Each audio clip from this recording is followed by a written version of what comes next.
Assalamualaikum warahmatullahi wabarakatuh. Halo teman-teman, perkenalkan nama saya Giska Riri Marlita, nomor NIM 23101048. Saya dari S1 Kebidanan, kelas B1. Hari ini saya akan membuat video tentang pengenalan alat medis. Oke, penasaran kan? Mari kita langsung ke videonya. Dadah. Alat medis yang digunakan itu yaitu adalah gaun atau skort. Gaun atau skort itu untuk melindungi kulit dari cipratan darah atau cipratan air liur pasien yang memiliki penyakit yang menular.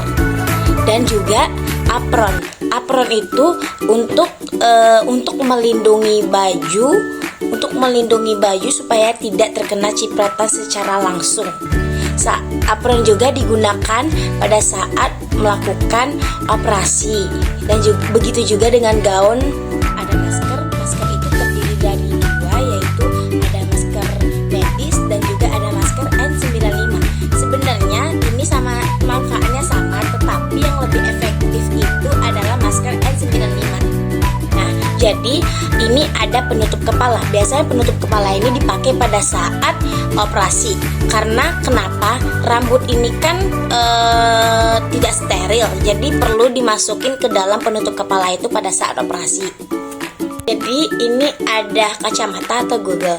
Google ini biasanya dipakai pada saat operasi karena untuk menghindari cipratan darah ke mata secara langsung.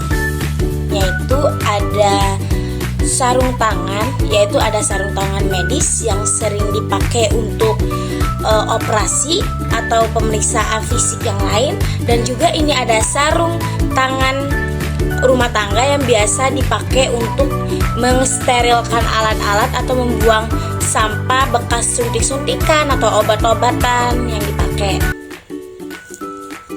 Terus ini ada sepatu boot yang biasa dipakai pada saat melakukan operasi supaya tidak terkena cipratan darah secara langsung kepada kulit. Lalu ada sphygmomanometer terdiri dari 3, yaitu sphygmomanometer air raksa dan juga sphygmomanometer jarum dan juga yang digital. Lalu ini ada stetoskop yang berguna untuk mendengarkan detak jantung pasien dan mendengarkan pernapasan pada pasien. Terus ini ada termometer. Termometer ini tuh terdiri dari 2, yaitu ada air raksa dan juga digital. Ini yang digital berfungsi untuk melihat suhu tubuh apakah normal atau tidak. Lanjut pemeriksaan fisik, yaitu ada senter, ada lampu kepala, ada juga lampu sorot. Lalu ada oftalmoskop. Oftalmoskop itu untuk meriksa mata yang serius secara akurat. Ini contoh gambarnya. Ini ada otoskop. Otoskop ini untuk memeriksa dalam telinga. Lalu ada tongus patel. Tongus patel itu berfungsi untuk meriksa bagian mulut, yaitu seperti lidah, terus seperti langit-langit mulut. Lalu ada spekulum hidung. Spekulum hidung itu untuk memeriksa bagian dalam hidung apakah ada sinus atau tidak, atau ada cairan lendir atau tidak. Lalu ada spekulum vagina. Spekulum vagina itu untuk memeriksa bagian dalam vagina apakah terlihat ada infeksi atau ada penyakit serius. Lalu ini ada kaca gigi. Kaca gigi ini berfungsi untuk melihat apakah ada gigi-gigi kita yang berlubang atau gigi kita yang rusak.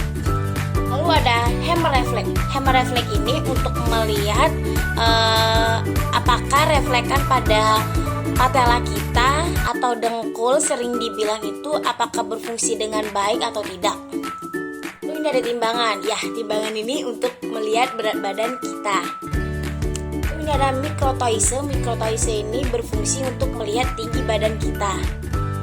Ya, kalau mantellina itu berfungsi untuk lingkar kepala, lingkar paha, lingkar dada, lalu lingkar perut. Kalau pita lila itu untuk melihat lingkar pergelangan tangan atau pergelangan kaki pada bayi.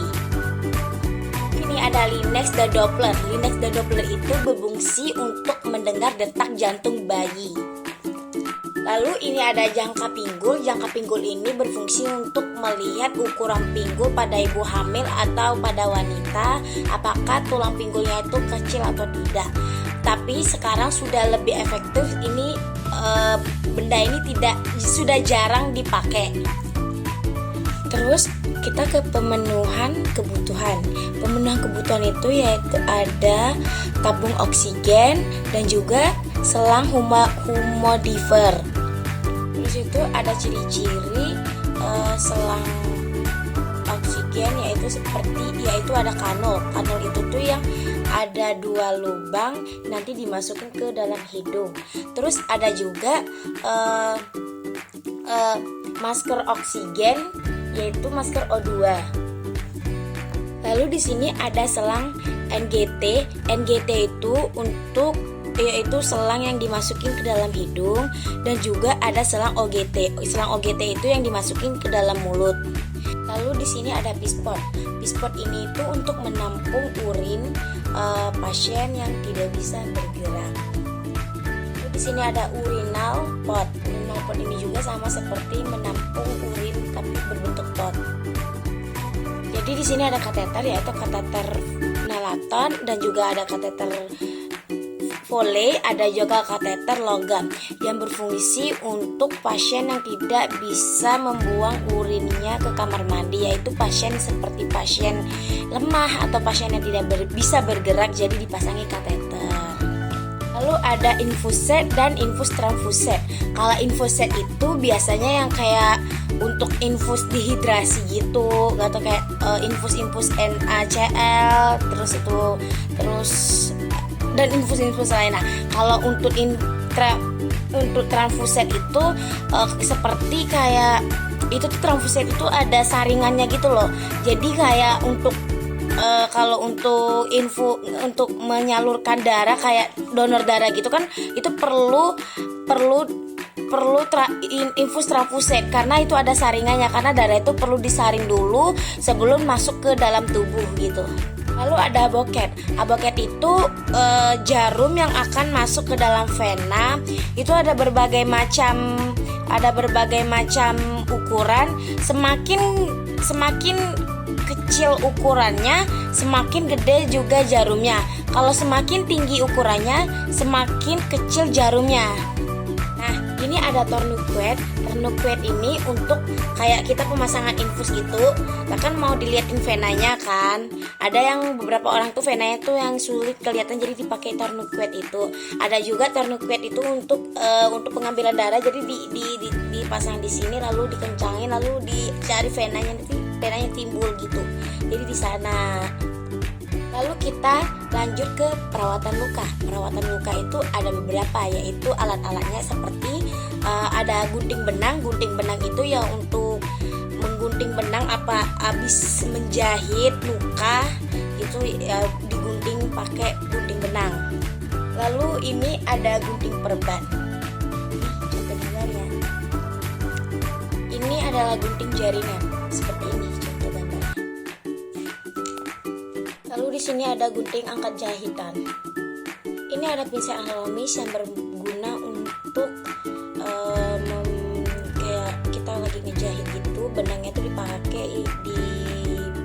pakai pincel anatomis itu.